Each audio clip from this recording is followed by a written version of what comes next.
రేట్లు పట్టేటప్పుడు ఏమైందంటే మనకి ఫ్యూయల్ పంప్స్ ఉంటాయి కదా, ఫ్యూయల్ పంప్స్ కి ఎప్పుడైనా సరే అవి ఎమర్జెంట్ ఉండాలి. ఎమర్జెంట్ టైంలో నాంతా ఉండాలి, లైక్ పెట్రోల్ లోపలే ఉండాలి. మీకు ఎప్పుడైతే బండి 2 to 3 లీటర్స్, ఒక బండికి ఒకలా ఉంటుంది. మా బ్రదర్ స్ప్లెండర్ ఉంది, దానికి 1.5 లీటర్ పైన ఉన్నది. ఈ బైక్ వచ్చేసరికి అరౌండ్ 3 లీటర్స్ ప్లస్ అయితే ఉండాలి. 3 లీటర్స్ ప్లస్ ఉంటే మాత్రమే మనకి అది ఫ్యూయల్ పంప్ అనేది ఎమర్జెంట్ లోపల ఎమర్జెంట్ ఉంటుంది అనమాట. ఐ మీన్ పెట్రోల్ లో నానుతా ఉంటుంది. మీకు ఎప్పుడైతే ఈ బండికి 3 లీటర్స్ డౌన్ అయితే అయిందో ఫ్యూయల్ పంప్ పైన టాప్ అనేది ఓపెన్ అవుతుంది. ఓపెన్ అంటే ఇన్ ద సెన్స్ అన్ని పెట్రోల్ లో నానదు. దానివల్ల మనకు వచ్చే ప్రాబ్లం ఏంటి, ఫ్యూయల్ పంప్ అనేది హీట్ అవుతుంది.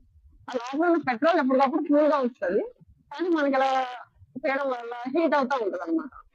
ఇలా హీట్ అవుతా ఉండేసరికి ఫ్యూయల్ పంప్ తొందరగా ఖరాబ్ అయిపోతుంది.